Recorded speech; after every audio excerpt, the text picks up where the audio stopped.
Good morning. This meeting of the Louisiana Tax Commission is hereby called to order. This meeting is being held at the offices of the Louisiana Tax Commission at 1051 North 3rd Street, Suite 225, Baton Rouge, Louisiana. The date is Wednesday, September 25th, 2024. The time is 9:03. Call the roll, please. Chairman Roussel, Commissioner Leone, Here. Commissioner Romick, Here. Commissioner Guidry, Acting Chair Frazier, Here. 3 present and a quorum. I don't believe we have any old business. Let's move on to the approval of minutes. Mr. Acting Chair, I move to approve the minutes from September 4th. We have a motion. Do we have any objection to the motion? There being no objection, motion passed. On to the consideration of change orders. Chandrika Banks on behalf of the Louisiana Tax Commission. Today we have a total of 268 change orders. Staff has reviewed those change orders and requests to approve 257 and place 11 in pending status. Staff requests approval of these change orders. Mr. Chair, based upon staff review and request, I move to approve 257 change orders and place 11 in pending status. We have a motion. Is there any objection to the motion? There being no objection to the motion is adopted. All right, on to prior pending change orders. Chandrika Banks on behalf of the Louisiana Tax Commission. Today we have a total of 36 prior pending change orders. Staff has reviewed those change orders and requests to approve 35 and deny 1 per assessor's request. Staff requests approval of the prior pending change orders. Mr. Acting Chair, based upon staff's review and request, I move to approve 35 prior pending change orders and deny 1 per the assessor's request. We have a motion. Is there any objection to the motion? No objection. The motion is adopted. Next up is the consideration of tax sale cancellations. Chandrika Banks on behalf of the Louisiana Tax Commission. Today we have a total of 8 tax sale cancellations, 1 in Livingston Parish due to being erroneously sold, and 7 in Cattle Parish due to improvements being removed. Staff requests approval of 8 tax sale cancellations. Mr. Chairman, I move to approve the tax sale cancellations, the 8 cancellations. We have a motion. Is there any objection to the motion? With there being no objection to the motion is adopted. All right, next up is the appeals. Drew. Stand up, Chair. I'll administer an oath to you globally. I'll indicate you individually to affirm the oath. So you'll be testifying today as a witness. Please stand up. Please raise your right hand. Do you swear or affirm the testimony about the truth, the whole truth, and the truth of God? I do. Your name? Karen Kahn. I do. Sarah Taylor. I do. Sam Warren. I do. William Marchbanks. I do. Tim Liggett. Thank you. Go ahead and see, or if you'd like, go ahead and come to the table. Yeah, you'll be no longer, so. I will, and then I'm gonna pull back out so she has space to work.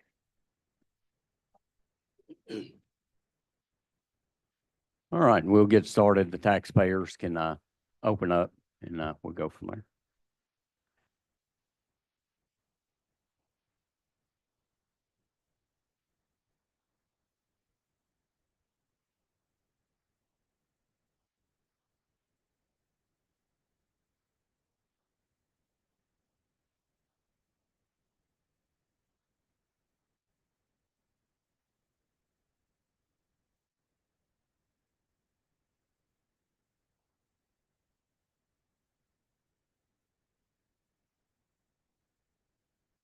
Can I get what the taxpayers exhibits that you're passing out, or is that something you do? Taxpayers. Okay, so we're all pre-submitted? Yes. Okay, thank you. Good. All right. Well, appreciate everybody getting together today, and look forward to going through our presentation and answering any questions you all have. First, I guess I'll introduce myself. My name is William Marchbanks. I'm with Ducharme McMillan and Associates, representing our client, UBT, or United Bulk Terminal. This is Tim Biven, and I guess I'll let you explain a little bit about yourself and where you fit in over at UBT. Oh, gotcha. Okay. I'm Tim Bevan. I'm the corporate controller at T. Parker Host. UBT is one of our subsidiary owners. For those of you that may not know, UBT is a coal and petcoke facility in Plaquemines Parish on the east bank of the river.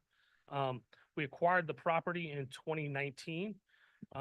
The facility was built dating back to the 1959, 1960s, with continuous improvements done throughout the 80s and early 2000s. When we acquired the property in 2019, there have been several owners. I believe the number is about 4 in that time frame. We've had several challenges once we purchased that property. COVID for one, Hurricane Ida, and more recently a fire at the facility. We have some issues here that we believe that the valuation of our property is significantly higher than it should be, significantly higher than our peers that are across the river. And there are several issues that we feel that are warranting the appeal today. So I'll let William take over from here. All right. So I guess just is everybody aware of what a bulk storage terminal does? Everybody good? Okay. All right, just making sure. So as Tim was saying, the facility was originally built in 1959, and at that time it was there was the sea yard and dock section 1, and then in the early to mid 80s, it was revamped, the sea yard and dock section 1, and then it was expanded, the dock section 2, and then the D yard. So there's a C and D yard, and of course the corresponding dock that pushes the coal from the ships up there, or vice versa. The goal today is to establish a reliable, consistent basis for this assessment. And if you've had a chance to go through the exhibits that have been provided, there's, I guess, a difference in the cost basis. We have UBT's current books and records, which if they were audited, they would have to provide books and records that are associated with their financial statements, which is provided in Exhibit 2. And then we're also looking at a historical cost analysis, and we'll get into more detail on that as we go through these exhibits.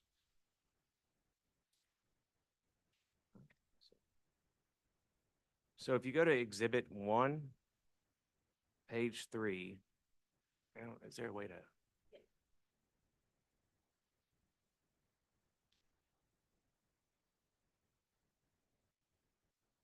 The top section, which actually I inadvertently left an error in the top portion, the total value that is being requested is $61,939,670, which is then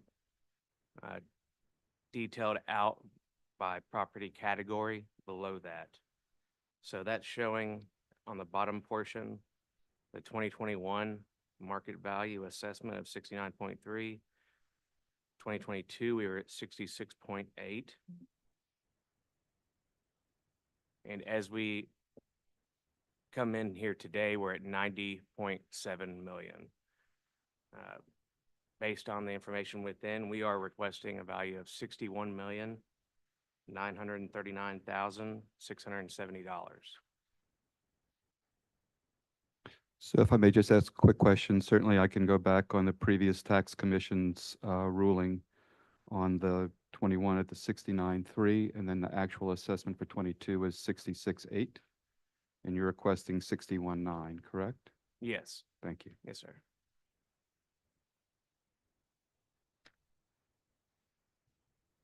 So the requested value is based on UBT's current financial records and fixed asset listing. Now, if you go to page 4, we're also providing some alternative options or ways to look at this, which is based on the next page. On this page, we're providing some alternative assessment scenarios that are based on the historical records.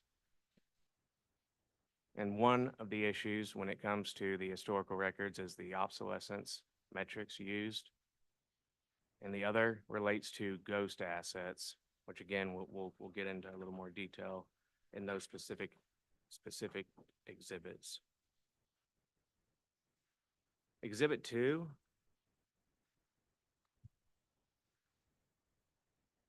Page 1. This is hosts or UBT's balance sheet as of December 31, 2022. There was a total original cost of $73.3 million. And if you remove items such as land, the buildings, vessels and vehicles that are not being assessed on the subject account, we are at $62.8 million in total cost and a net book value of 53.9. And that is based on the following page, which provides the fixed asset listing that is held by the current owner of UBT. And just to kind of elaborate on that, we booked these costs based upon the purchase price when we acquired the property. These costs are validated. We go through annual audits with PwC. They're booked based upon US GAAP and audited based upon that. And we've never had any discrepancies or issues with those valuations at hand.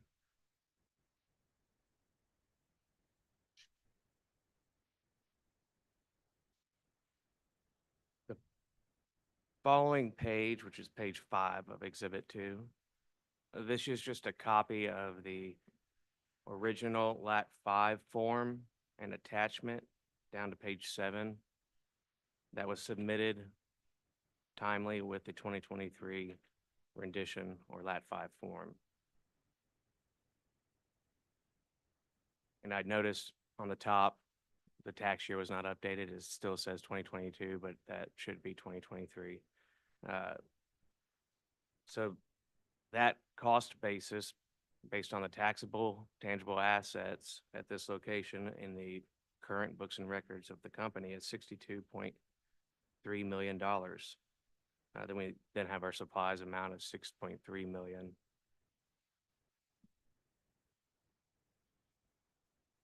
If you go to the following page, on page 8, that is the same exact, it mirrors the original submitted rendition, the total fixed asset cost of $62.3 million. We're just applying a few different factors in there to arrive at our market value estimate. There's on page 8, you'll see the M&E out of service has an obsolescence factor applied for being out of service, which is in line with how the property is currently being treated by the assessor. There's some environmental upgrades, which there's some drainage ponds on the back of the property. And it's our, that seems to us that that's real property and should not be assessed as personal property. And on page 9, there's some relocation expense that they had to book whenever they acquired the property. And I guess to back up a little bit, the D yard was taken out of service, I believe in late 2017. And so there was a large machine called ZPMC that loads and unloads the conveyors that go to the ship. And they had to, that was sitting there for about 4 or 5 years. And so in order to get that back into service, it cost UBT about $2.8 million to move it from the D yard to the C yard and then get it going again.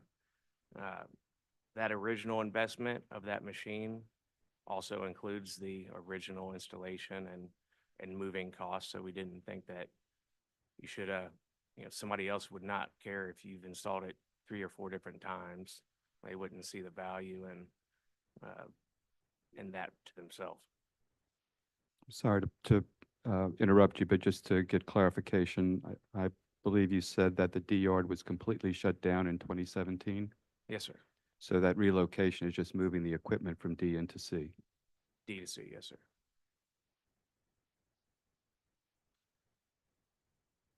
So that is where we end up based on the current books and records. Again, sorry, $61,939,670.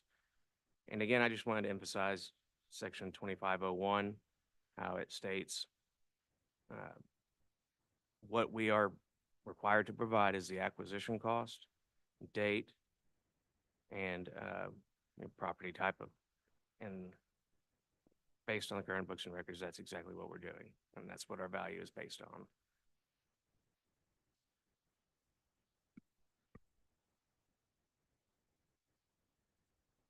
Just the questions. I certainly understand the fixed asset subsidiary tying to your balance sheet and such, but your obsolescence factor, that's an internally determined element that you're coming up with your calculation For the, to move from cost to, which you're saying is fair market value. So in Exhibit 2, such, for example, page 8, the second to last column to the right is your obsolescence factor. That's your determination of obsolescence. yes, well, we're only applying an obsolescence factor to the out-of-service equipment, and that is in line with the way the out-of-service equipment is currently being treated by the assessor. So we are simply mirroring what they are doing currently for out-of-service equipment.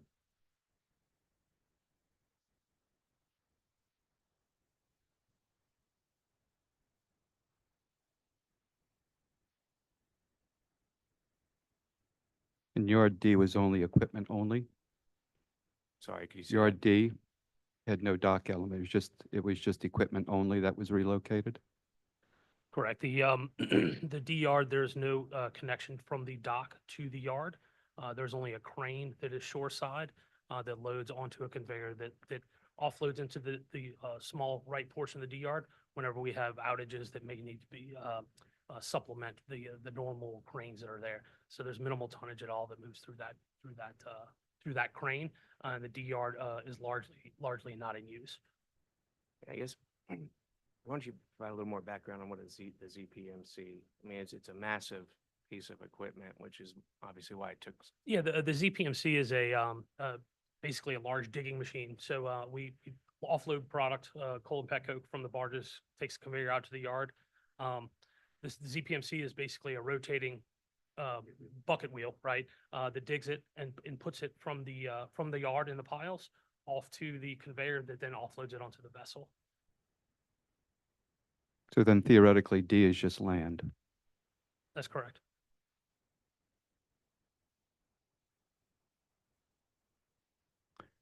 When you talk about the environmental upgrades and you're talking about it being real property, it shows in there that it's a pond, that y'all dug a pond. I mean, could you correct. expand a little bit It- more on that? It's runoff. Essentially, we have to have certain areas where there's water collection on the facility.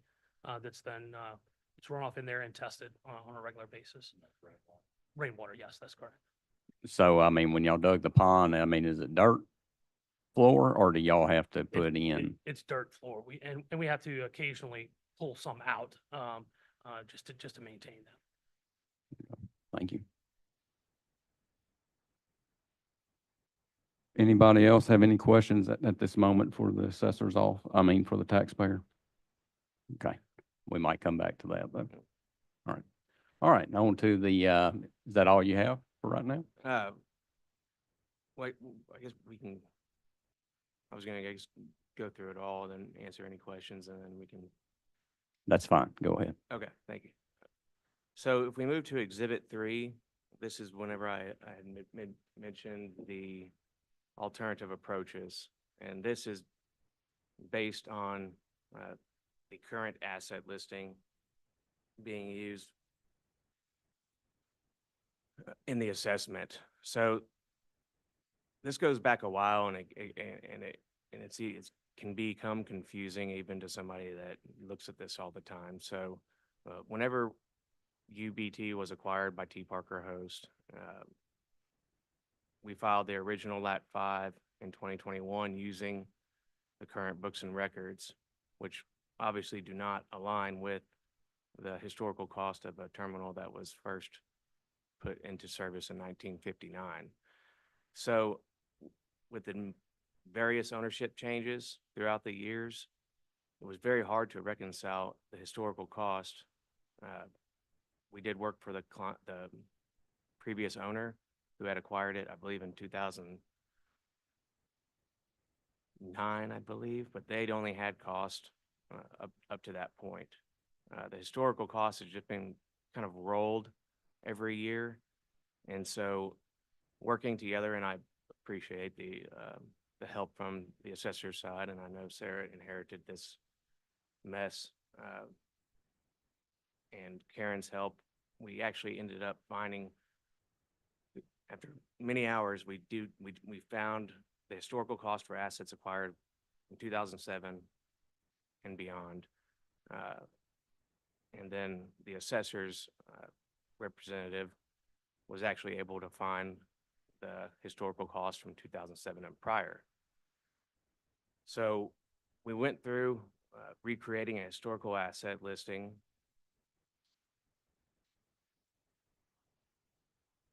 which is what is currently being used today on the assessment. And the total original cost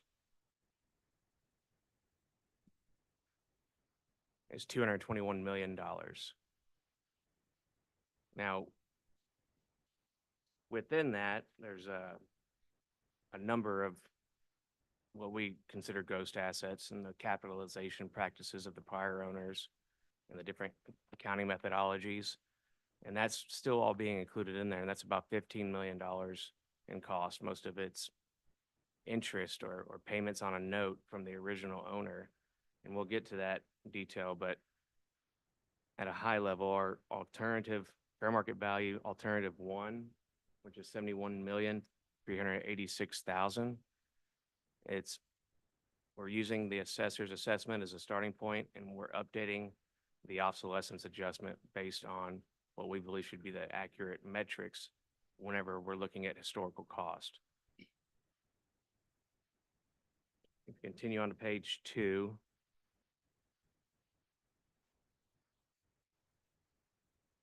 So on the left portion, until you get to the first blue line right to the right where it says fair market value, this is a mirror of the current assessment. If you go to, so we wanted to use that as a starting point and show what changes whenever we adjust the obsolescence factor based on the actual tonnage.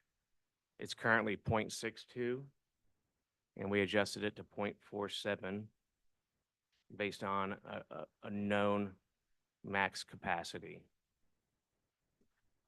So all things unchanged except for the obsolescence adjustment, which we did in the second part. The total indicated value is $71,386,734. Just before you move past that, just for clarity, could you kind of walk over or go through the math of figuring out the factor based on your max capacity, how that math works? Yes, if you go to Exhibit 4, page 1,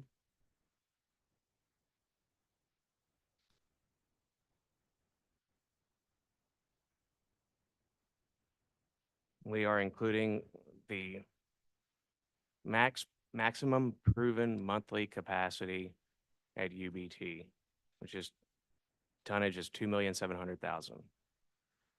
The average monthly capacity in calendar 2022 was 769,417. We then arrive at a utilization rate of 28%, and we plug that into an in-utility calculation, which is a well-recognized use. It's in another exhibit, but the Chilton formula. It's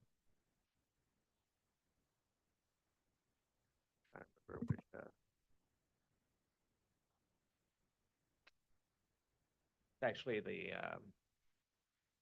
and I'll explain it's probably a good time to explain the differences between ours of 0.47 and the current assessment of 0.62. So page 15 on Exhibit 5 This lays out what we provided to the assessor. It provides a few different capacities. Capacity 1 is the maximum proven capacity dating back to 2010. Capacity 2 is the original design capacity of the plant or terminal. And then capacity 3 is the current monthly capacity capability excluding the D yard. And that's 1.7. Currently, the assessment is using capacity 3. But whenever we're using historical costs, that was the investment for the C and D yard, the section 1 and section 2 of the dock. We know that that investment is capable of 2.7 million tons per month.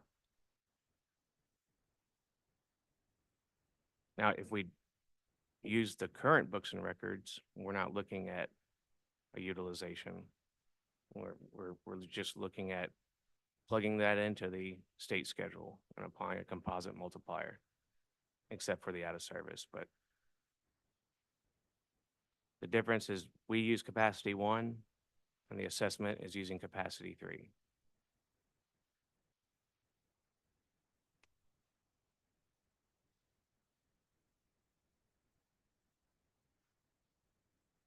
But to go back to the 47% off of capacity 1, where's the 47% come from? Did you say something about the Chilton? Yes, sir. Because I've seen that, on the assessor side, just talked about. So I want to know, I mean, at the heart of this, we're talking about obsolescence and our different number and the factors. And I think for us up here, we want to know where you came, how that math looks and where it came from. Oh, yeah. Exhibit 6. 6. Within that exhibit 6, we are including that exact section from the American Society of Appraisers, ASA. And if you go to, it starts on page 8 of exhibit 6, where it defines economic obsolescence. And if you go to page 9, this shows the in-utility calculation. So we first get utilization, which is the actual tonnage divided by the maximum capacity. You then apply an exponent.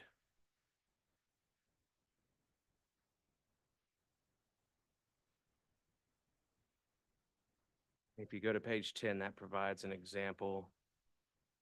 You have a production line capable of 750 units a day. No, it's capable of 1,000 units per day, but it's only producing 750. And you can see below that how that calculation looks.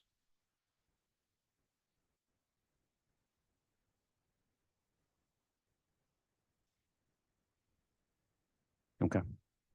Does that That helped clear it up a little bit.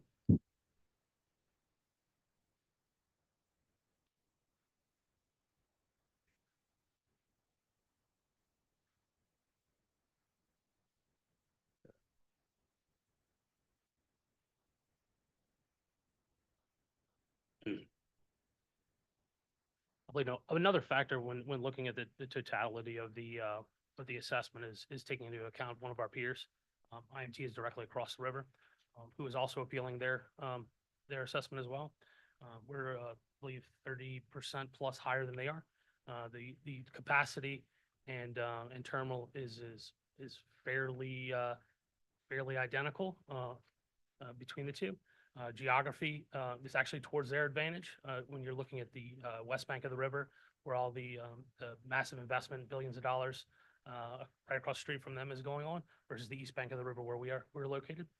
We feel like that's another good data point to provide value or to show where we're being some of these historical costs are being taken into consideration inappropriately. And that is on exhibit 5, page 9.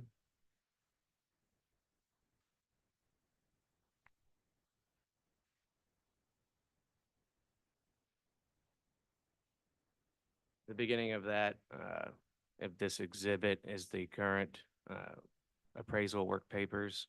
But if you go to page 9, this shows a comparison between UBT and then the storage terminal right across the river on the west bank.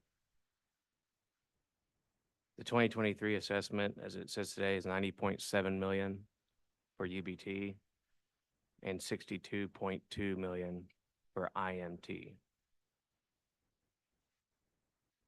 And one of the things we noticed in reviewing this information, if you go down to the real property account for UBT 1175700, you see an asterisk next to the $8.7 million. Well, we've never really questioned that. And when we did, we discovered that is the actual dock structure. But we're also including that on the personal property account at the very top under PP leasehold imps for $27,583,000. The cost used to arrive at that value includes the dock. And that's just the dock structure, not the dock equipment that is also included. And that was actually done back in, I believe, 2018 or 2019. The dock was removed from the personal property account and placed on the real property account. But somewhere between the acquisition, that got lost.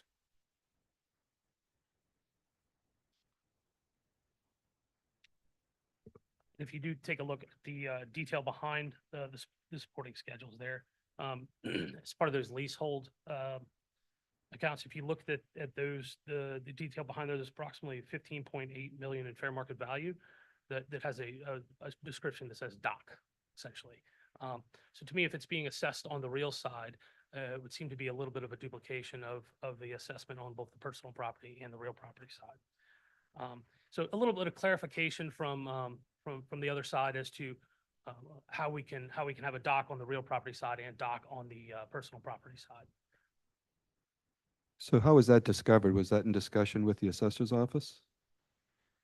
Yes, as we were reviewing this evidence and after we had submitted our exhibits, it was a reassessment year and I was just going through and I've never asked about that 8.7 million figure on the real property. And so I did in discussions with the assessor's office, was told that it's the dock structure, the physical dock structure, but that all the equipment still is supposed to stay with the personal property account, but the actual physical dock structure is on that real property account. Based off of your internal fixed asset listing?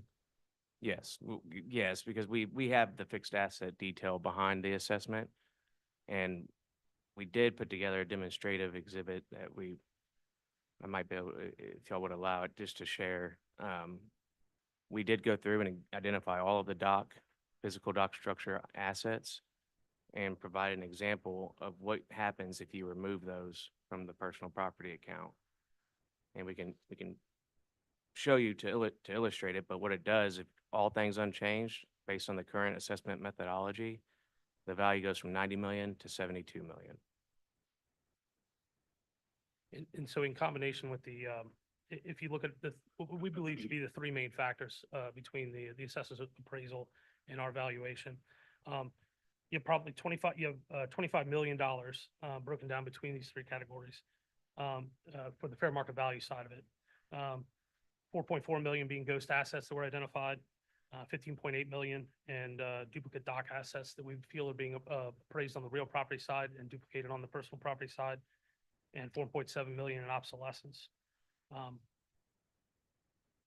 That is the crux of the scenario we have here. And we feel that if you did remove those fair market values in reviewing the details behind it, you magically get to about the same appraisal as a peer that is right across the street from us, right? And so we feel that those would warrant consideration from the assessor and from the tax commission to to be evidence that the valuation was significantly higher than it should have been.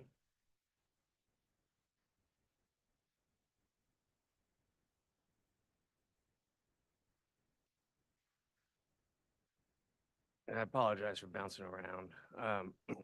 I just wanted to show kind of where we left off on Exhibit 3. We included the fixed asset listing on page, it starts on page 6 of Exhibit 3, of assets that the operations team at the plant, once we received all of that historical data, we put it all together into an Excel file and sent it down to the operations team to go and indicate, because this is old data, is this still here?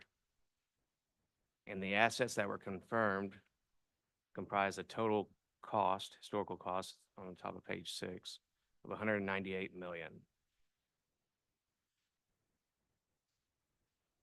Now, if you continue to page 11 of Exhibit 3, this illustrates the assets that cannot be identified but are still being included in the current assessment, and that totals about $15 million. And one of the issues, when you start going through the asset descriptions, you'll see dock EXT land original 5% note, or dock extension interest original 9%. And these seem that, again, it goes with one of the prior owners' capitalization policies that in the 60s and 80s, when they rebuilt this, they were capitalizing as much as they could. And, based on what we're tasked to assess, that wouldn't fall into a tangible personal property bucket, in our opinion.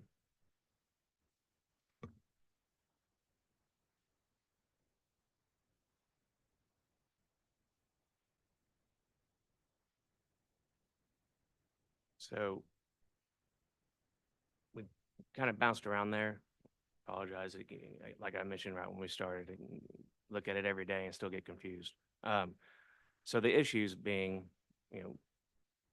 is our opinion, we should be using the current, reliable, verifiable, fixed asset records of the current owner at United Bulk Terminal. If we were to move and use this historical data, we think it would be fair to remove ghost assets or intangible assets. And additionally, the dock, which is currently being assessed on both accounts. And as Tim had mentioned, you start doing that, removing those items from the historical cost, and the value's right there, right in line with what we're requesting, between 60 and 70 million. Just That for as the, well as prior year. gotcha. Just for the record, will you talk a little bit what a ghost asset is?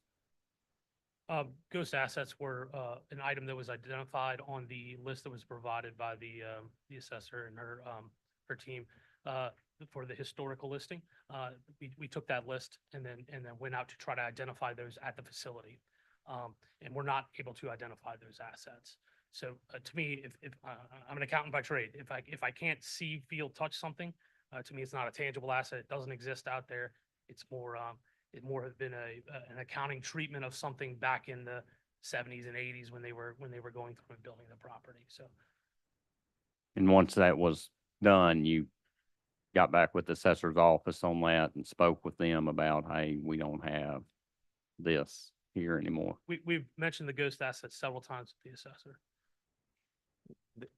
There was a large chunk that they were able to confirm, that was a tangible asset. It's no longer here. But we want to be transparent. We couldn't identify these. We couldn't tell you because it's the description. It's not something you can see or feel. Right.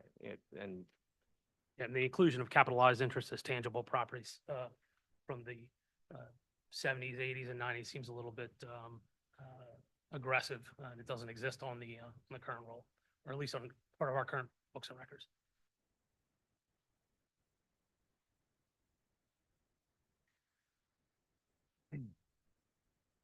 So we had gone over Exhibit 4, the obsolescence calculation. We just wanted to provide a little, some additional insight into this industry. And if you look at coal production in the United States, and this is page 2 of Exhibit 4, it's highlighted right in the middle of the section. You know, from 2011 to 2023, which is 2023 is down about 10 points from 2022, but it's about a 50% decline in coal production in the U.S. And if you go to page 4, that shows a graph of net exports, which is what UBT does. They export coal and pet coke, and there's been a drastic drop. And, you know, especially over these past few years when ESG ratings became a very big topic for any type of investor or lender.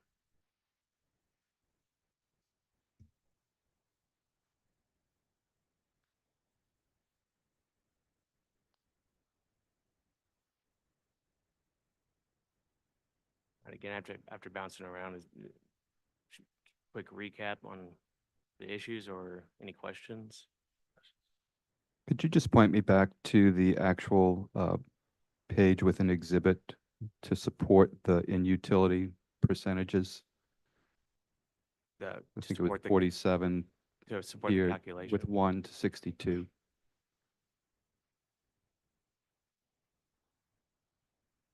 I have your actual presentation within Exhibit 4, page 1, but I think on that, This is that model, Exhibit 5, the last page, are the different capacities. And then Thank you. Exhibit 6 is the formula and background on that. thanks.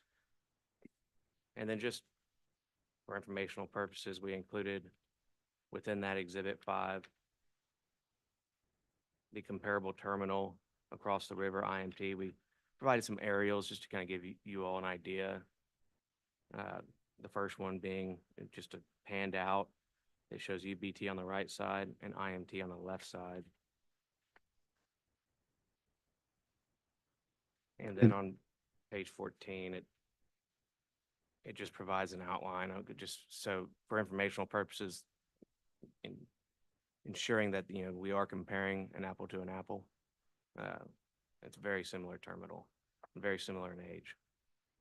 And just to confirm, with D shutting down, that does not impact your maximum capacity.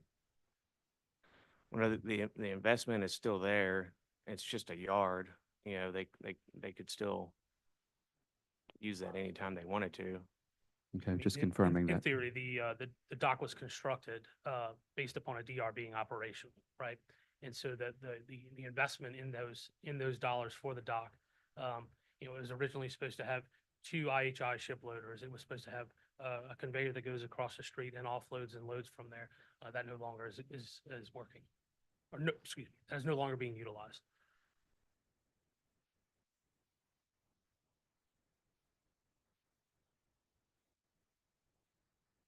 Do we have any other questions for the taxpayers at the time?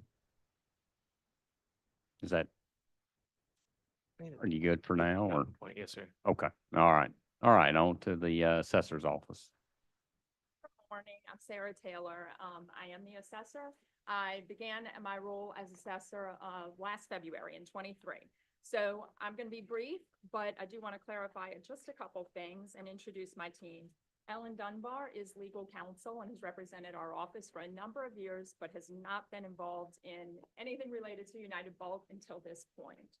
Karen Kahn is a chemical engineer and the industrial valuation director for Pritchard and Abbott. She will give you the oral testimony on how the valuation for '23 was developed. But I want to clarify that IMT, it is completely irrelevant because there's no comparison of industrial properties, but they are missing 2 assessments. So that total value is missing some information that they gave for IMT. In addition, based on all of this information,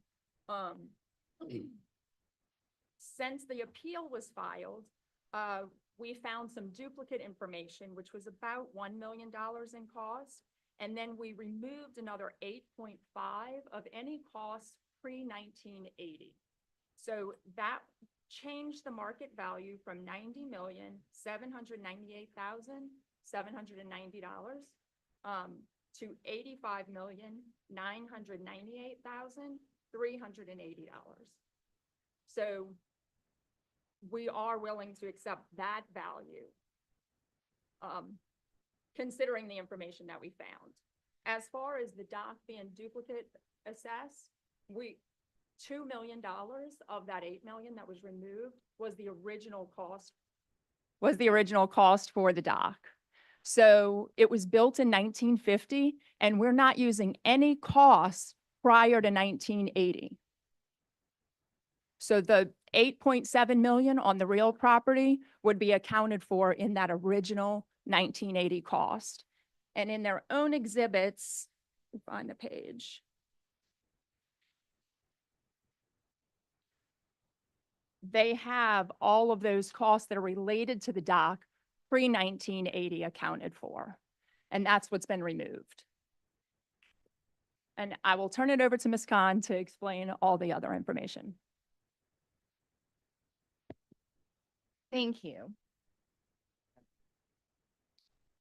Okay, so as was explained, I work for Pritchard and Abbott. We're a professional appraisal consulting firm, been around for a long time.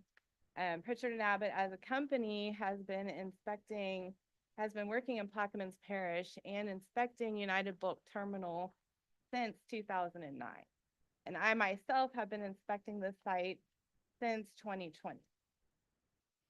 Okay, in addition to this site, I work at several other industrial facilities in Louisiana.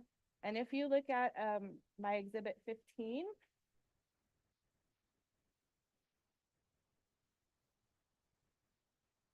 you can see the list of all the properties that I appraised in 2023.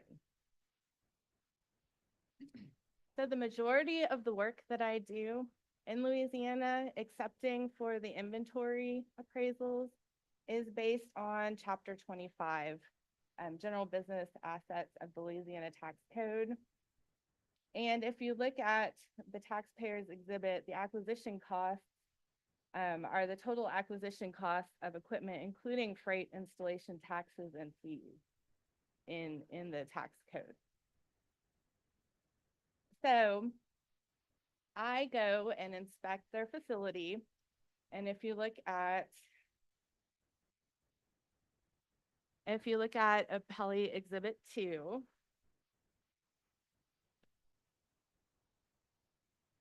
you can see on the first page, I have made a summary of the information in the inspection notes of the reported site capacity and the reported utilization.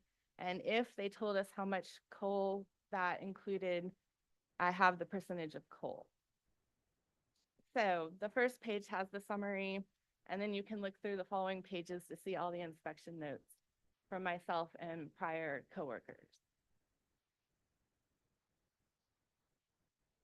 So we all know fair market value definition from Chapter 3 is the price for a property which would be agreed upon between a willing and informed buyer and a willing and informed seller. The continuing, definition. Unfortunately, the fair market value criteria of a sale cannot be determined if any details of the sale aren't provided. You got absolutely no information about the 2019 sale or purchase of this site, including sale price. So the 2023 fair market value for United Bulk Terminals actually started back in 2021. So if you'll look at Exhibit 5, this is the summary of Exhibits 3 and 4, which were the actual renditions from 2021. And so the first rendition, you can see there as a 75.44% decrease from the 2020 rendition. And obviously, I mean, the stuff you can see from space, from satellite images, 75% of it didn't just go away in 2021.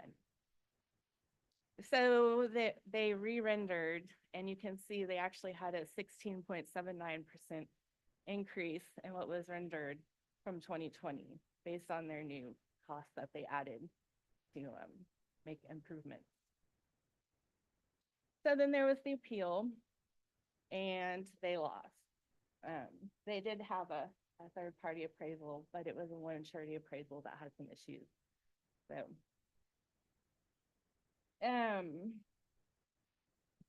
okay, so during the first appeal, the taxpayer purported that they had no information on the cost pre-2009.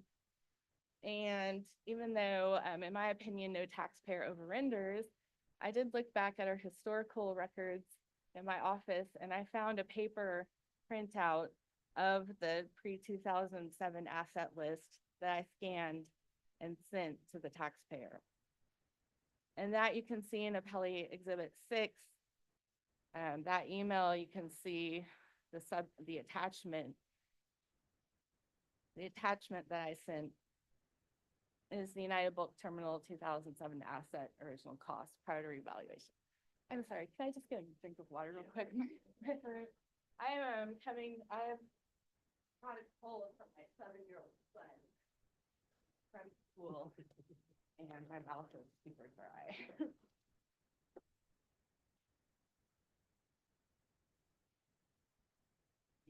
Okay.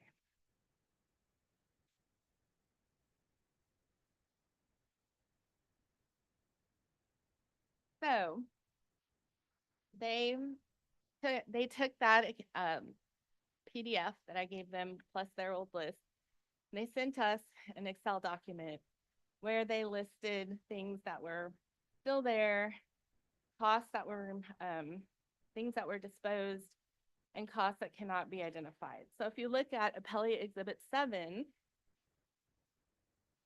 that is the list of things on the asset list that they reported as disposed. And you can see that totaled 59 million and change of original cost that we just removed from the rendition.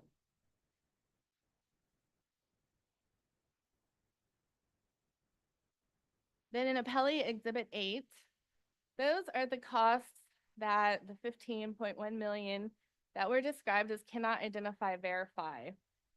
And in one email where I analyze it in another thing, like the majority of it is the dock, and the dock is still there. And then there's some land and a few other miscellaneous pieces of equipment. So we just left them there because it seemed like they were still there. In my engineering judgment. And that was because you actually visited the site, Yes. correct? Okay, so in 2022, we have Appellee Exhibit 9. So this all went into getting the 2023 because this was going on at the same time as tax year 2023, all this discussion. So the values kind of were determined at the same time, almost. So in 2022, Exhibit 9 has the economic obsolescence calculation.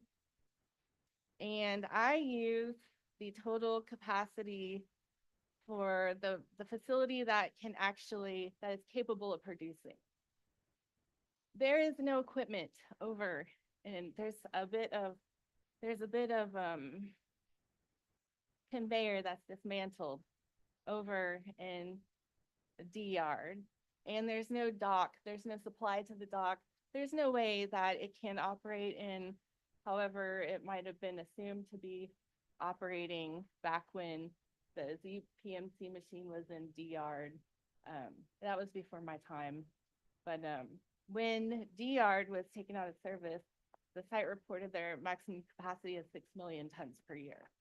So that's a lot different than what they're saying. I'm sorry, could you repeat that? Okay, so if you go back, Just relative to the 6 million with the D yard. yes, in 2017, they reported that the site capacity was 6 million tons per year when D-Yard was taken out of service, the prior owners. And if you see the historic capacity this is back on Appellee Exhibit 2. The historic capacity ranges from 12 to 16, and then it goes to 6. So 20.4, which is what they say their total current capacity of their site is capable of being produced is generous, in my opinion, based on historical information.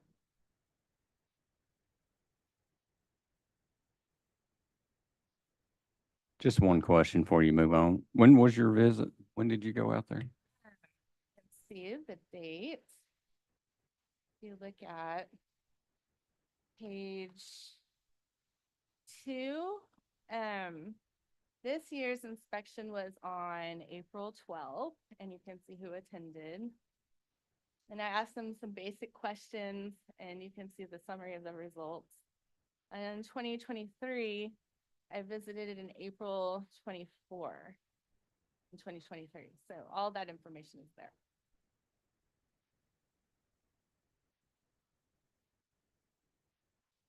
We all go on.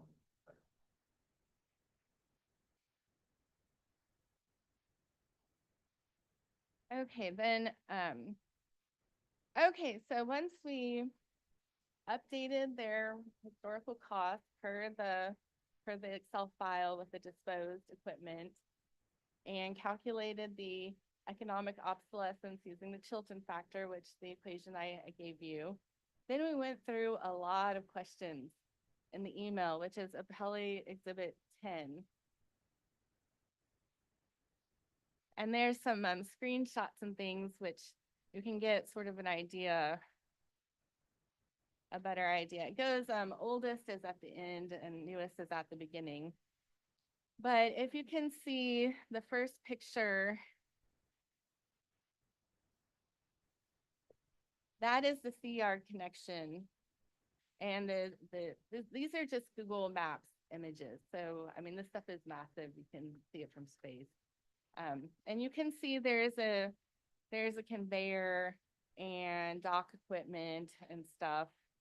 You can see that there in that first picture.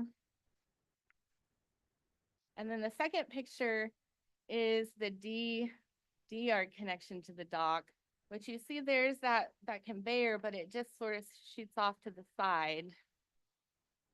And how it was explained to me, D-Yard, they have on page 3, they have a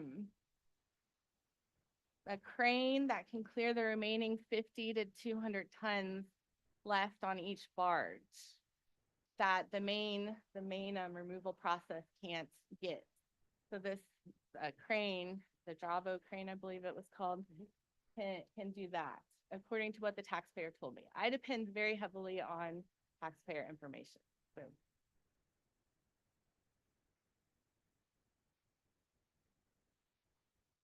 And then page 4, you can see the picture of the whole dock.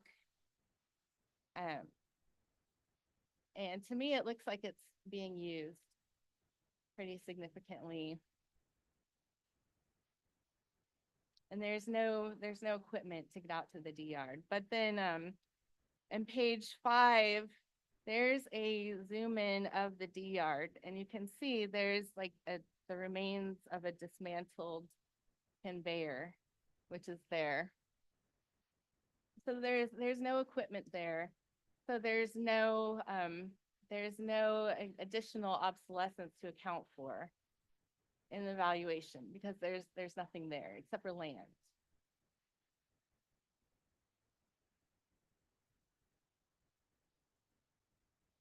And then I had another picture. There's just some pictures that's obviously being used. And that's like a zoom in. On page 8, there's like a zoom in of the barges.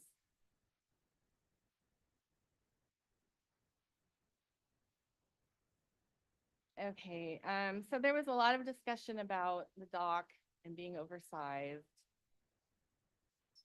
And the utilization factor on page 11, I have a version of the table that I provided on Exhibit 2, but I sent them already about their utilization rates. And there's some various other answers and questions, but at the bottom of this is the discussion of the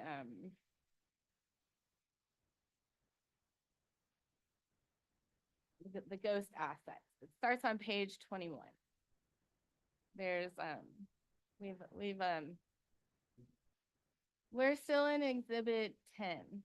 It's all the questions that I went over with the taxpayer on when determining the 2022 value, which is almost identical to 2023.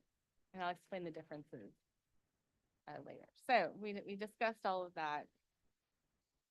And we also took away the original installation of the ZPMC. We indexed that away because that was a concern, and we did that because we have the new, when they moved it, the new ZPMC. Well, when they relocated the ZPMC, we have those new costs, which supersede those old costs. Okay.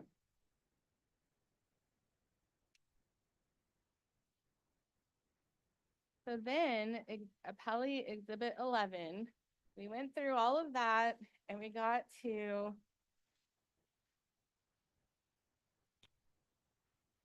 a final revised agreed upon market value for 2022.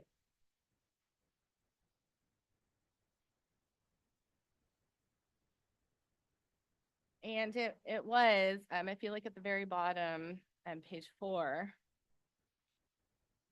it was 21.6% less than the original that market value would have been before we removed the assets that were disposed of and did some of the other modifications that the taxpayer requested, which we agreed with.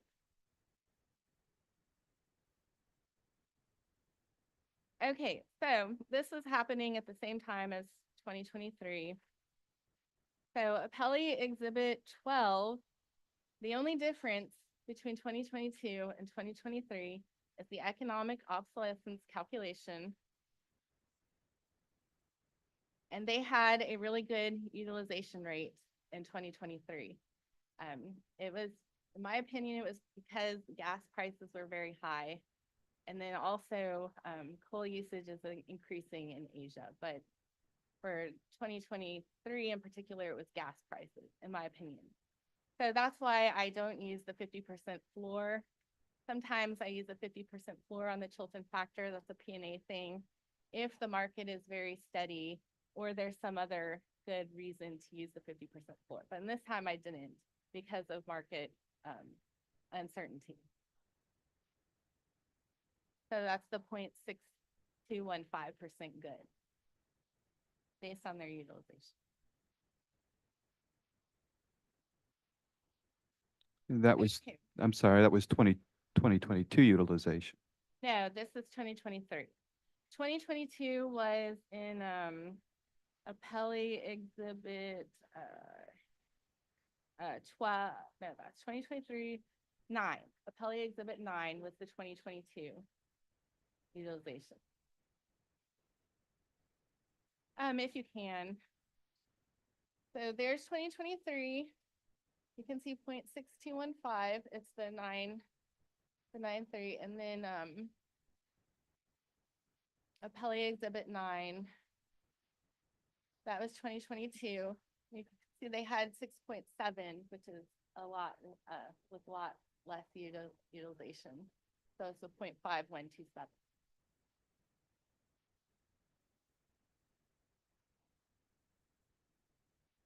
Okay, So,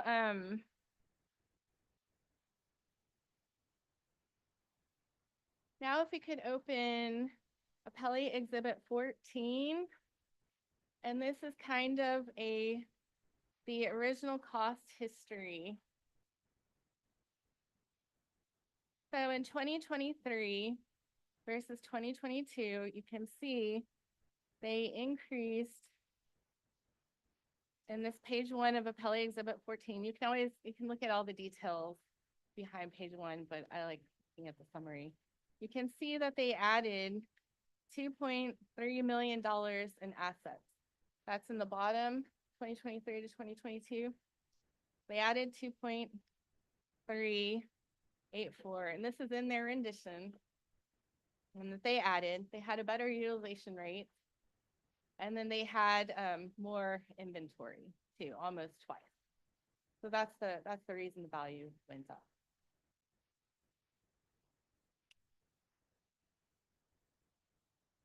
Okay, so I have a lot of rebuttals to their concerns. Unfortunately, the sign had a really bad cold letting me in.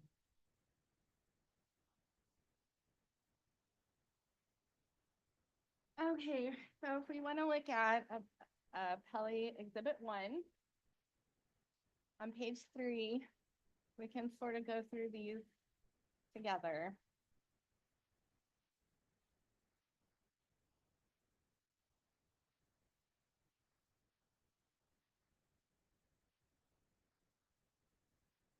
So their first concern was that if the site were built today, it either wouldn't exist or would be half the size.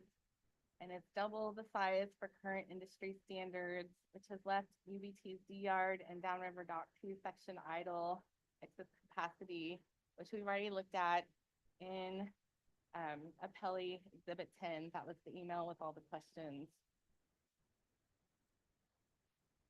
Then they have their concern about the proven maximum capacity of UBT is 2.7 million tons per month. I calculated it out in the email. I don't remember exactly what that total was, but it was much higher than any previous historical number that has been provided to me. And DER isn't capable of doing anything really right now based on the equipment that's there. So without any equipment, because what's on the roll is equipment. So without equipment being there, there's no obsolescence to apply to it. So. And just to be clear, because this is a lot of the, right, on the capacity, then which figures out what we're doing with the utilization rate. So this is where a lot of what the argument's over, obviously. Well, So we just, they asked for was to use their book cost. That's what they asked. But the in utility, they're projecting, or you're projecting 1.7 million per month to come up with your 20,400,000 annually. I did not project that. The taxpayer told me that was their current capability based on what they were set up for. 1.7 per month. but y'all are saying that it's 2.7 Well, is what y'all's figures are based on. right, so before the ZPMC was moved from the D yard to the C yard, the C yard didn't have anything on it. What they used are dozer traps and wing stackers. They still have those. So if they put them over there on the D yard, just like they were on the C yard, that side can operate and store.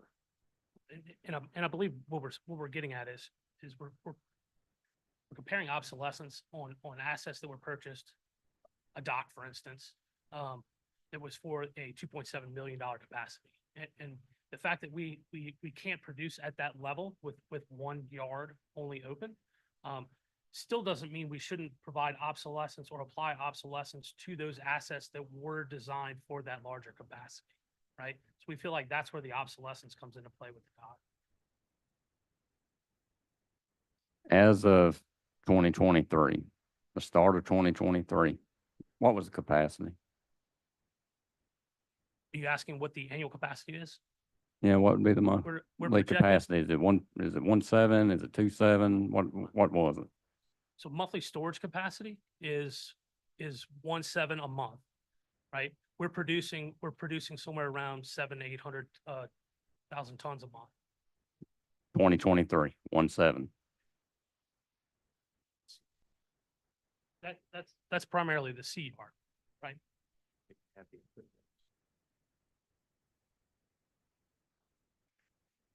But in your calculation, you're at 2.7, so you're saying D has equipment there The, That- the, that could be utilized. the DR could be utilized if equipment was moved over there or invested in and significantly put into that.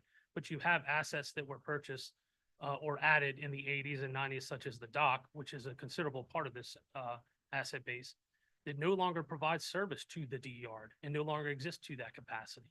So pulling that, not being able to apply obsolescence to an asset that was purchased for the sole reason of having a 2.7 million capacity would seem to be a little bit of a mismatch in my opinion.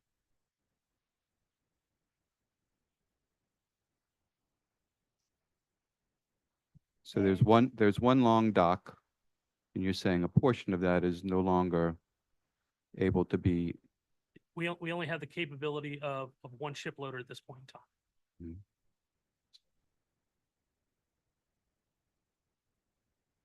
Okay, you can continue. Good. Okay, thank you. Okay, so we talked about the capacity. Okay, so the and also Appellant Exhibit 1, they mentioned the historical fixed asset listing includes numerous non-value added expenses such as repairs, maintenance, and capital interest. My response is that Chapter 2501B1, as I described previously, is total acquisition costs, including freight, installation, taxes, and fees. In addition, I will also say that repairs and maintenance are otherwise known as sustaining capital, which I would call curable functional obsolescence.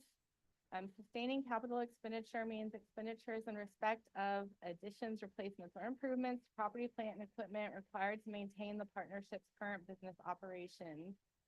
And yes, it's curable functional obsolescence. So these repairs are only done if they're economically justifiable, which is curable, where the party expects to recoup their expenses within an acceptable period of time, and therefore they expect to replace any temporary loss in value. And so therefore they are worth at least as much as what they spent to accomplish them, because they did them, so they're curable. So I have my own personal example of I replaced the water pump on my car because I expected to save money and time from not having my car break down and still needing to fix the water pump. So I recouped my losses, my potential losses of repairing the water pump.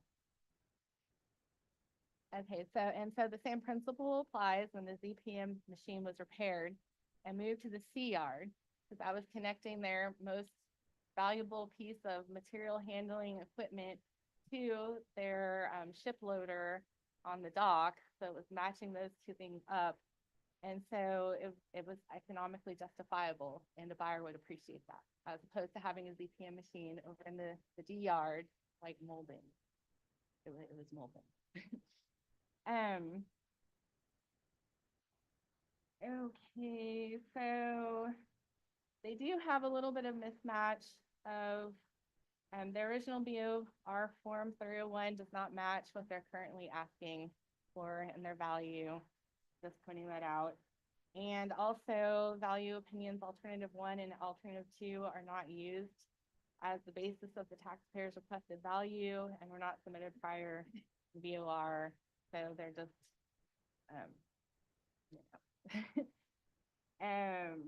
the total monthly capacity, we talked about that again. You had it a couple places.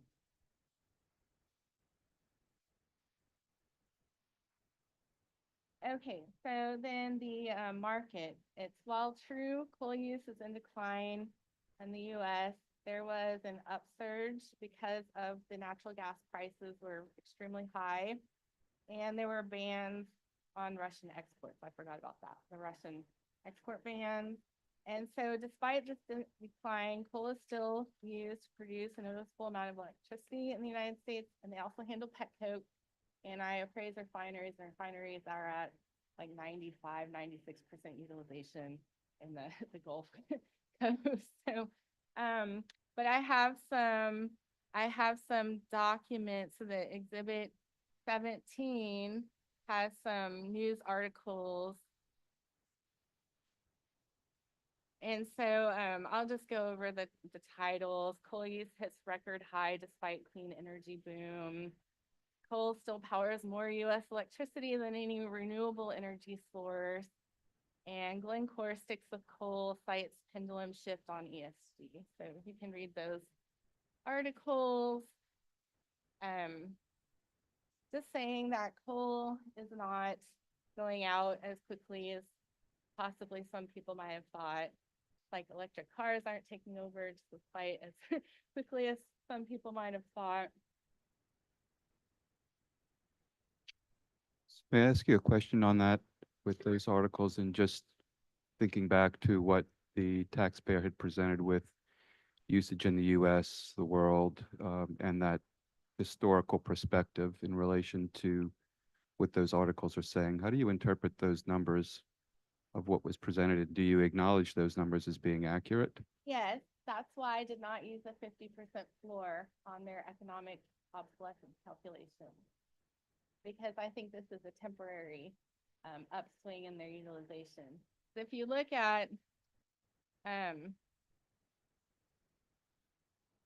Appellee Exhibit 2 with their utilization, you can see the past, well, in 2023, which is for 2024 this year. This is looking in the future for this. But in 2022, because 2023 is based off 2022, it was 9.2, which is much higher than anything that I previously had in records. 8.1 in 2014 is the only thing that comes close to what they had in 2022.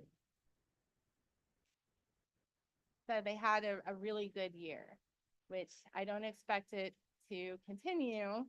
So not knowing 2023's, I did not use the 50% floor. I didn't use the 50% floor on 2023 either, because I still expect this to be sort of a kind of a temporary upswing. However, we can't just rate all the bad downturns on industry. They have some upswings too sometimes. So, okay. And then the next thing I'm going to talk about is the comparison facility. I am not able to share any details at this time about the comparison facility, even though I do also praise that one. However, I will point out that comparing industrial facilities is very difficult, and one of the main reasons that the sales comparison approach to value does not usually work well. And my example is for refineries. They actually do kind of sell occasionally, and one refinery is like another refinery, just like IMT is to UBT. They're very different, and without knowing any of the specifics of what's going of the appraisal or of the sale, it's very hard to determine if that's a comparison property. Now, when it's the property itself, if it's a fair market sale, then that might need some weight being given to it. But there were no details provided for this sale, so we have no reason to assume that it's a fair market sale without any information. So if you look at Appellee Exhibit 16, I have my exhibit about using the market approach for refineries. So a refinery is not a bulk terminal, but it's an industrial facility. And so in refineries, we have two adjustment factors. We have their total capacity of crude that they can use, which is published by the EIA, so we have that. And then we have something called the Nelson complexity factor. So we have two things and the sales price. Try to use to adjust one refinery sale to another sale. So say you have these two houses, because you're trying to do the same thing like you would try to adjust a market sale to a house. Try doing appraising these two houses using one market sale and two adjustment factors. Or these two houses without any, that's page 3, any adjustment for location. So on page 4, the Nelson complexity factor, it's a composite of the capacity ratios and cost. And it's a calculation, and P&A has a calculator, oil and gas has a calculator. The refineries themselves sometimes publish their own calculation, but they don't usually, and nobody matches. Everybody has a different, you can buy it for 2,200, you can buy theirs. So I have some examples. There's on page 5, here's some Nelson complexity factors for those from the oil and gas that the refinery provided me.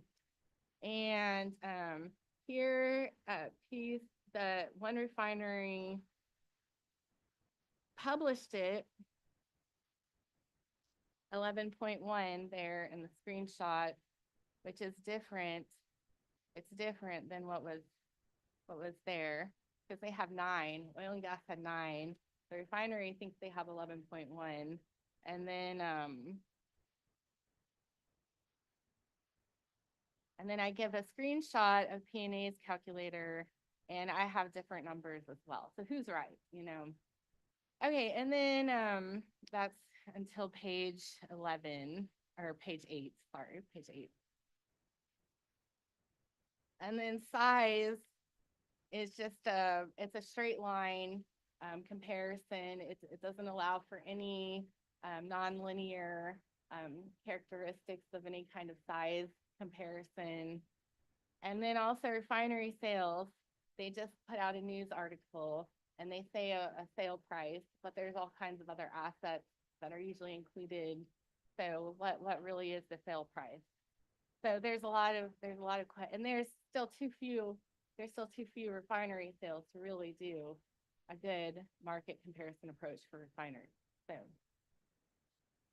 and comparing with two appraisals is even more hairy, because you don't have, especially when you don't have any details of the other appraisal. It's hard. It doesn't allow for any differences in economic obsolescence or any other differences that you just might not be aware of without having the details. Okay. So, okay, and finally, this is a mass appraisal. So I think in their appellant exhibit 6, we do not have the staffing capability or time to calculate a replacement cost new via any other method than the Chapter 25 index cost method, which I will say is the method that's used for every other industrial facility that I appraise in Texas. In Louisiana, sorry. In Louisiana, that's not an inventory, but that's all cost too. So it's just not a index depreciated for Chapter 25, which is updated every year. And we do account for any functional and economic obsolescence when we apply the utilization rate based economic obsolescence calculation, because that facility was able to operate to that particular utilization, and while it had all of its internal functional obsolescence, which everything has some functional obsolescence, and all of the market conditions, because industrial facilities are really expensive to operate, and they only operate when it's economically feasible to do so.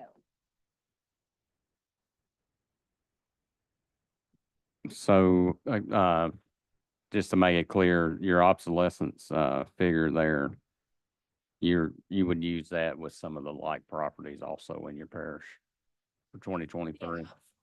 It's unique to each facility. It's based on what that facility is based on producing and what they actually produce. Each obsolescence factor is unique. Because it's property specific. Now, if I put the floor, the 50% floor or not, is more dependent on the market, how I feel like the market is doing. And you felt the market was doing better, so you didn't utilize that. No, I did not use any 50% floor. I just used the straight Chilton factor because there's uncertainty in the market.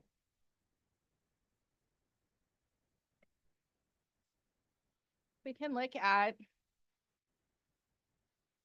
Appellee Exhibit 12. Okay, so on the bottom of the screen, on the bottom of the page, you can see on the left-hand side, there's the standard Chilton adjustment. And that's the 0.6215. And then on the right-hand side, there's the P&A Chilton adjustment. And that has the 50% floor. And you do that by adding 1 to your the standard and then dividing it by 2. So you average it with 1 to get the 50% floor. And if I had used that percent good, it would have been 0.8107. That's with the 50% floor. If I felt like this market was going to continue on for the next 5 years or so, then I might be feeling justified to use this. But in general, industry is more uncertain. So I give them the benefit of the doubt.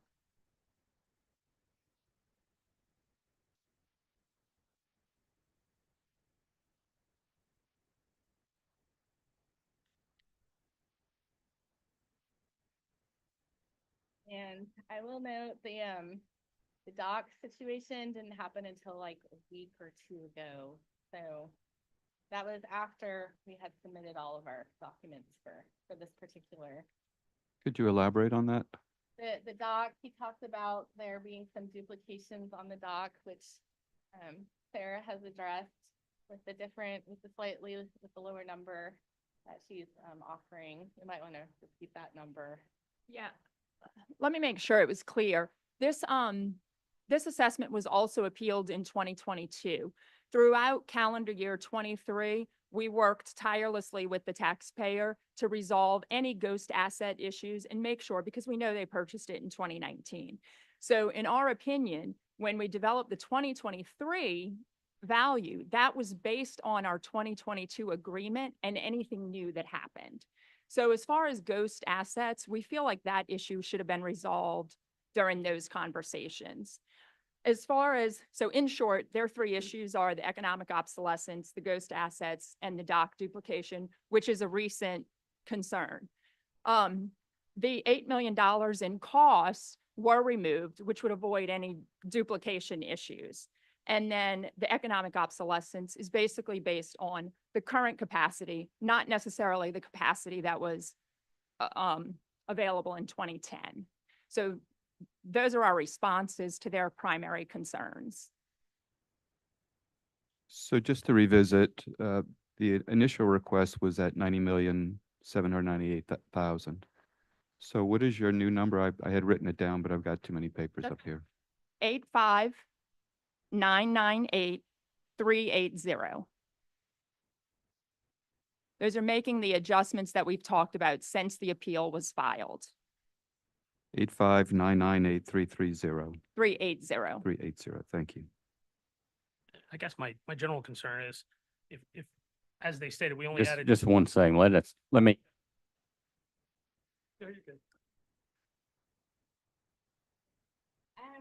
That is all that I had. Does anyone have any questions? Oh, that's all the information that I had. Does anyone have any questions over what they heard? I have one question, and forgive me because we have a lot of information we have to go no through on worries. this stuff in a couple of days. So I just want to make sure, and that I'm understanding. Okay, in 2022, y'all had a 51 obsolescence in your 2022 appraisal. Yes, And in 2023, and you didn't use the floor in 2022 either. You No, just I went didn't. 51% obsolescence. 2023, it's the 0.62. What's the difference between, what's the difference, I guess? How did we go from the okay. 51 to the 62 and we didn't use the floor on either? So, Okay, so if you look at exhibit 12, one more time. You can see the plant throughput was 9,233,004 tons that in 2022 year, because tax year 2023 always deals with the prior year. Okay, so then if we go to exhibit 9,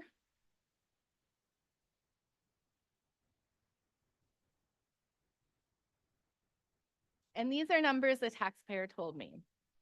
I don't have any bearing on what these numbers are. Okay, so if you look at the plant throughput for 2022, you can see they had 6,700,000 tons. So they shipped a lot less product.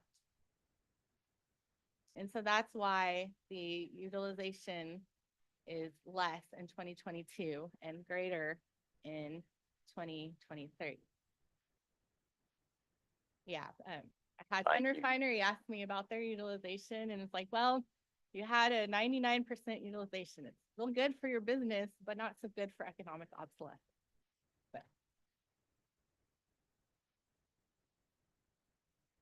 do we have any other questions for the assessor's office?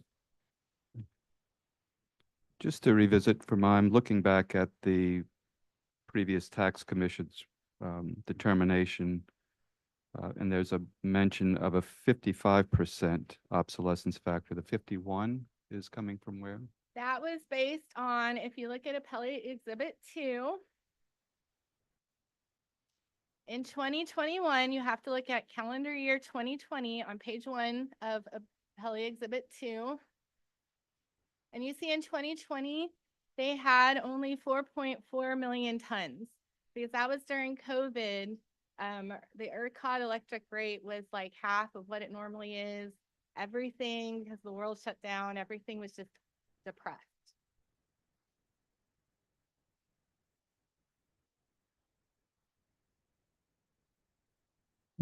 Any other questions for the assessor's office? All right, I'm gonna go back to the taxpayer because I know you had something that y'all wanted to say. Just a general overall question. They're saying that the valuation is 90, 88. I can't recall what numbers they just mentioned. But we settled on $66 million last year as the cost valuation, right? And we only added $2.3 million in assets. So ultimately, we're seeing a significant increase over prior year as a result of only adding 2.3 million in assets due to whatever index factors or obsolescence is involved in those valuations. To me, I'm no appraiser, I'm an accountant. So to me, it just doesn't logically make sense to me, especially when we look at our peers and how they're being treated as well, so. So I had the same observation, just in asset cost, but it comes down, I think there are two factors in my mind, is what is the actual plant capacity?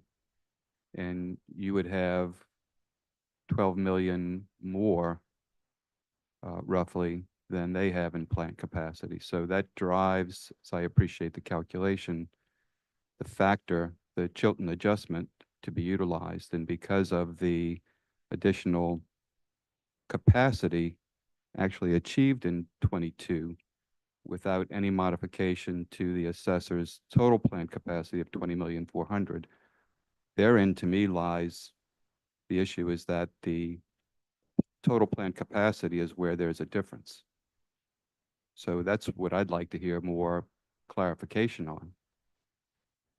With regard to what? Just plant capacity. If I appreciate the calculation, your calculation is using a much high, you're basing it on 2.7 per month. The idea was that the dock and assets were put in place to, at a period much prior when the capacity was 2.7 million tons. So those historical assets are still on the books. Therefore, the obsolescence should be considered as part of that at the original capacity at 2.7 million. I think what he's saying is, as we were mentioning, so the C yard before the ZPMC got there, the assets that were used in place were dozer traps and wing stackers. And then the capacity was 2.7. They moved the ZPMC over to the C yard because the D yard is going to be out of service, but they still have all of that equipment that they were using when both were operating. And that's all still being captured in this assessment, the equipment investment for the both yards. That makes sense? So are you saying the equipment was moved, but it's not able to be utilized? We're not utilizing the D yard because there isn't enough product to be moving through that. I understand, but the equipment that was moved, Correct. We still have the wing stacker and all the dozer traps and et cetera on premises and being used where needed. so as a result, the capacity remains where you originally projected since 2010? We say the 2.7 would be the intent of the original capacity based upon the investment in capital at that particular point in time. But the movement of those assets and the shutdown of D doesn't change your capacity load in your projection. The shutting down of D, so when D was operational and you could access that dock, then you had a max capacity of 2.7. Okay, so D is no longer functioning. So just the movement of that equipment doesn't mean that utilization, or how does moving that equipment and utilizing only C keep max utilization at 2.7? Well, so utilization and capacity are two different metrics, right? Utilization is what you're currently running, given your current configuration, and capacity is the initial. He been sworn. 1 second. See, been sworn in? Was he sworn in? Yeah, just come on up to the mic. I think I understand what. State your name and what you do first. My name is Sam Moore, and my background is lignite strip mining and coal-fired generation. So I'm with William Marchbanks out of our Austin office. And I think what your question is how does not using a D yard impact the capacity? And the answer is that it doesn't. The facility was built and designed at 2.7 tons per month. And what you're running is your utilization. And so the relationship between your utilization and your capacity is ultimately what drives your economic obsolescence factor.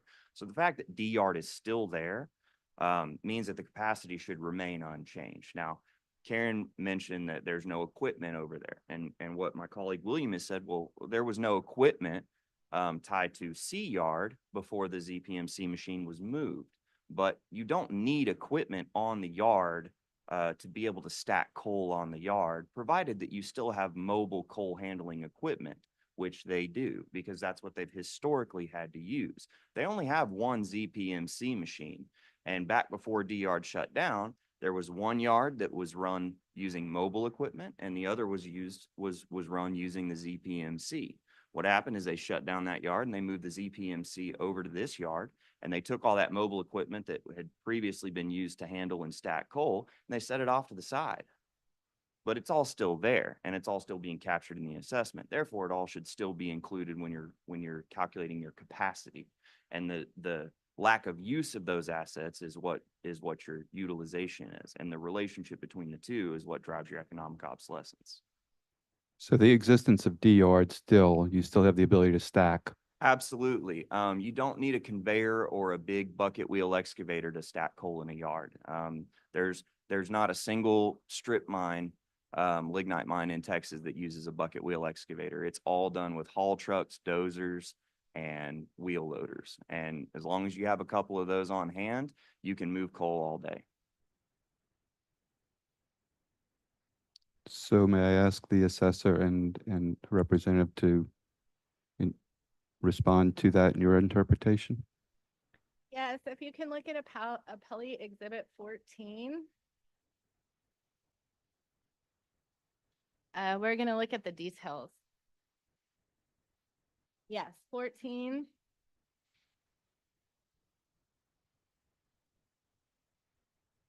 So if you start on page 2.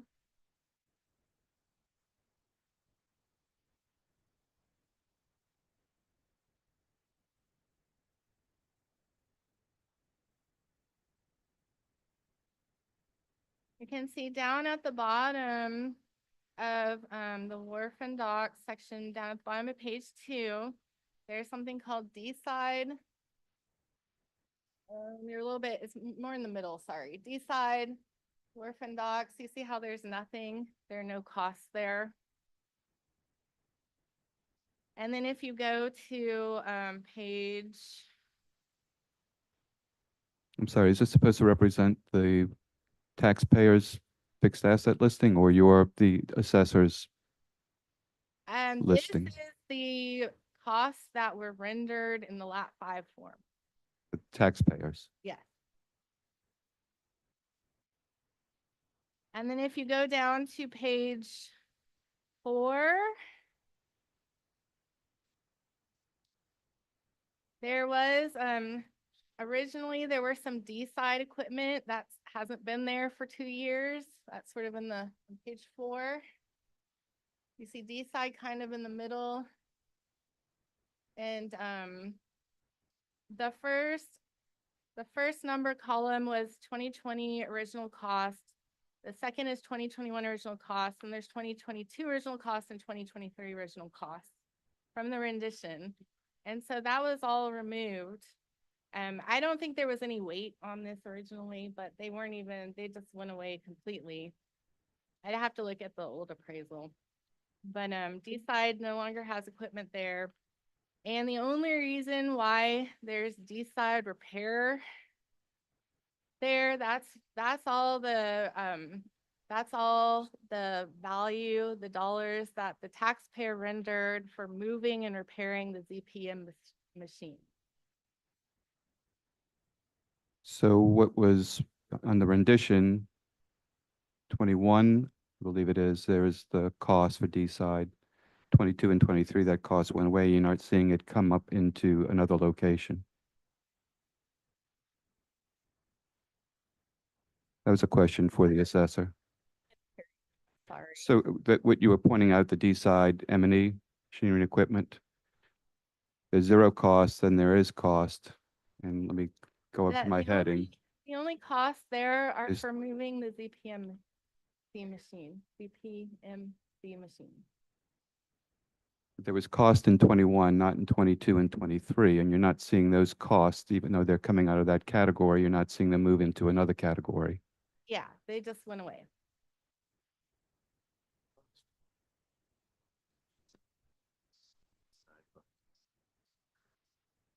Yeah, there's nothing there to fly obsolescence to. And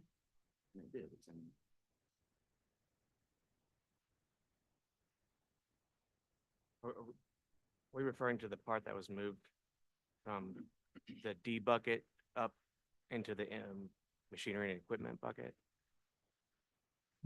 What I'm looking at is, I believe you said 2, and that's page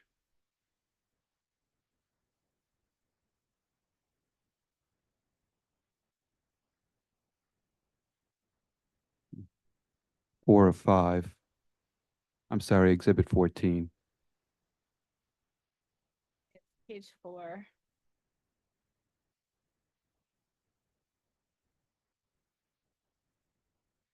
Commissioner Romig, what I'm looking at here, you see the D side assets where the reported zeros are. For those same years, you can see bumps in the M&E and in the M&E out of service. That was moved to in service, so it went away from the D side. Yeah, so when they pull it out of D, they don't report it under D, but it gets reported under the M&E, either it being an out of service M&E or a in service M&E, and you can see those in our reports here. So yes, they're still there and they're still reported. They're just not being called D assets.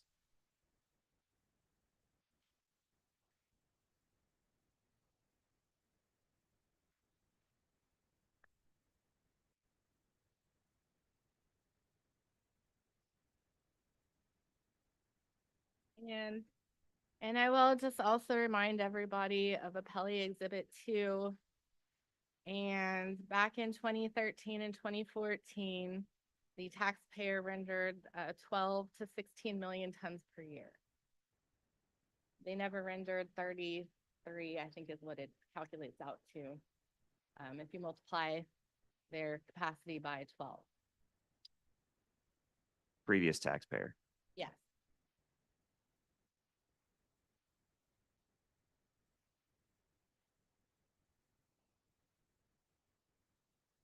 All right. Do we have, or y'all said all that you was wanting to share when you came back? A few things. You know, we've confirmed that the dock is being assessed on both the real and personal property account. And it's being, on the real property account, they're using a cost manual, Marshall and Swift, to come up with that value estimate. And then they're also including all of the capitalizations for the dock on the personal property account. Now, the dock, as I mentioned earlier, was completely redone and expanded in the early to mid 80s, which is why there's no 1959 cost. Well, I think they've done testified to the new value that they have taken care of the dock situation with the new Now, value. that there is still, and I meant to demonstrative exhibit here. Approximately 15. They There. haven't removed all of the dock. If you remove the dock assets from the asset list, it's a total of 62 million that's still there. That's the dock. And it's obviously very old. And if you just leave their current assessment alone and remove it, the value is 72 million. So there's still the full asset listing. If you go to our exhibit 2, Can I just ask a question? When did y'all take care of this or redo that on the dock? This has happened recently, but can Ms. Dunbar make a statement, please? Yes. What, I just want to make a legal note on this dock argument for purposes of the record, and this is something that Mr. Hoffman might need to consider or advise you about. But before we get too deep into that discussion, I question whether this is an appropriate conversation to have in conjunction with this hearing. Any type of argument that is made regarding whether a piece of property is being double assessed or should be removed from an assessment or is not taxable because it's being assessed elsewhere, those are something that in the law are called legality challenges. They're not asking the commission to correct the valuation of those items of property. They're not asking you to adjust a value up or down on those items of property. Those are the types of correctness challenges that come before a tax commission. But when a taxpayer wants to challenge an assessment or a tax because a piece of property is being duly assessed, or it needs to come off of a personal property assessment altogether for whatever reason, those are legality challenges that are actually addressed originally by the district court and are not proper elements for discussion here. I also would note that they did not appeal the real property assessment of the dock, which should have also been appealed in some fashion if they were going to make this type of argument of a dual assessment. So I'm not saying that you shouldn't ask questions or discuss it, but I did want to note for the record that I don't think that this is the proper forum or jurisdiction for those types of arguments to be made about the removal of duly assessed property. And again, Mr. Hoffman can make a note on that and discuss that with y'all later. thank you.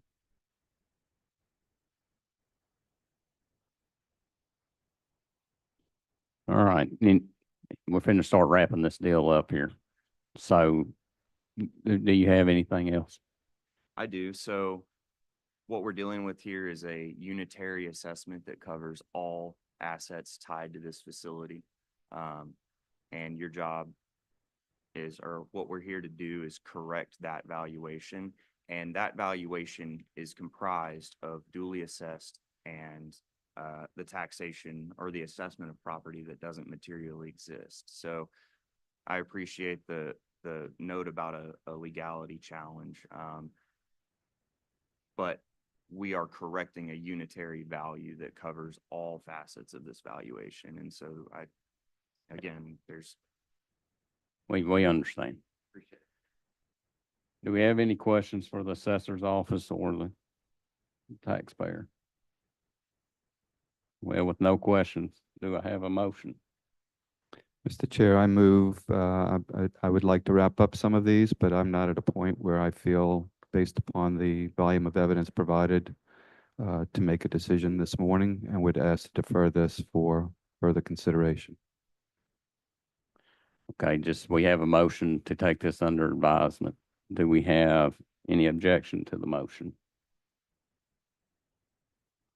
All right, with the motion to take it under advisement, that motion passes with no objection. Thank you. Do we have any other business that we need to take care of? Can I get a motion? Motion to adjourn? We have a motion to adjourn. Any objection to the motion? Motion to adjourn.